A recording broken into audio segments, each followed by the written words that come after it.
3।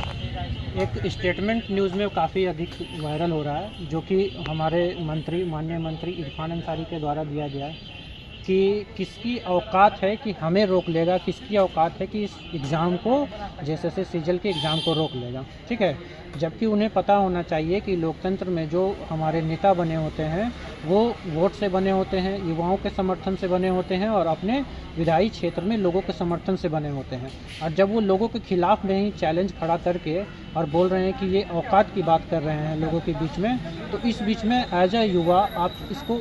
किस नज़रिए से देखते हैं कि आपको उनके इरफान अंसारी के द्वारा औकात शब्द इस्तेमाल करने का तात्पर्य क्या है? क्या वो किसी बाहरी ताकत की बात कर रहे हैं या अपने युवाओं की बात कर रहे हैं, जो कहीं न कहीं युवाओं की आवाज़ को कमज़ोर करते हुए और एक अलग वर्ग की युवा जो कि उनके साथ मजबूती से जुड़ा हुआ है? आप इस मुद्दे पे क्या बोलना चाहेंगे? जैसे देखिए, लोकतंत्र में औकात आना ही नहीं चाहिए, क्या कि आप अपने औकात से नहीं जीते हुए, आप जनता की औकात से जीते हुए। ये चीज़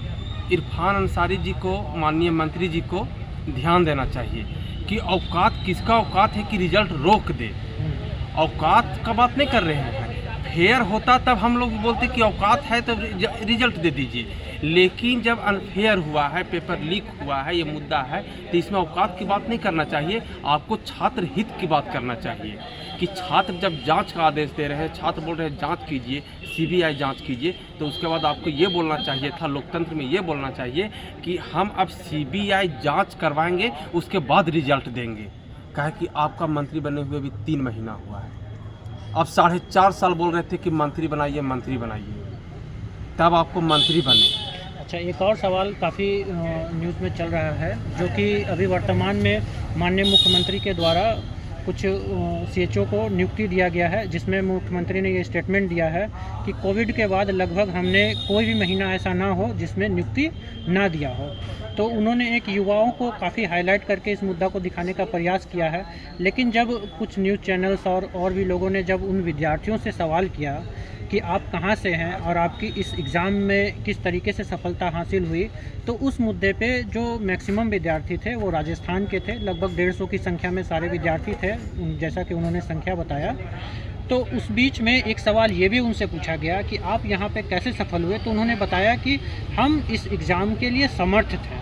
ठीक है, लेकिन जब उनसे पूछा गया कि आप सामान्य श्रेणी में हैं और अन्य झारखंड के भी विद्यार्थी भी सामान्य श्रेणी में हैं, तो उनके द्वारा ये जवाब दिया गया विद्यार्थियों के द्वारा, बाहरी विद्यार्थियों के द्वारा, कि यहाँ के बच्चे में शायद उस लेवल की समर्थता नहीं है। जबकि हमारे जो माननीय मुख्यमंत्री हैं वो कहीं ना कहीं एक आदिवासी के मुद्दे को लेकर के ही खड़े हुए हैं। आदिवासी उनका 4 साल 5 साल या पूरा राजनीतिक करियर में ही रोना रहा है। लेकिन जब अब सामान्य श्रेणी की बात होती है, यहाँ के आरक्षण श्रेणी की बात होती है, तो इस मुद्दे पे बाहरी विद्यार्थी आ करके हमारे झारखंड के विद्यार्थी को नालायक बोल के चली जाती है। इस मुद्दे पे हमारे माननीय मुख्यमंत्री को क्या फैसला लेना चाहिए जिससे यहाँ के जो युवाओं का उत्थान हो सके? देखिए, इसमें माननीय मुख्यमंत्री जी को चाहे उन्हें भ्रम में रखा जा रहा है, चाहे वे जान रहे हैं उनके हित में काम हो रहा है,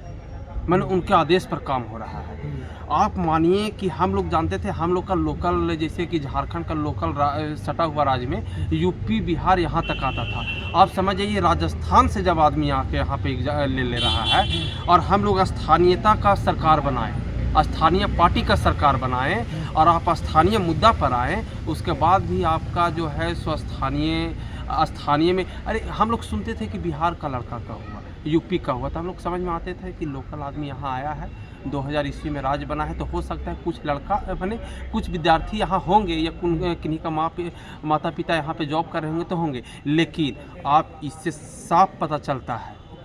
कि आपको भ्रम में रखा जा रहा है, चाहे आप भ्रम में हैं।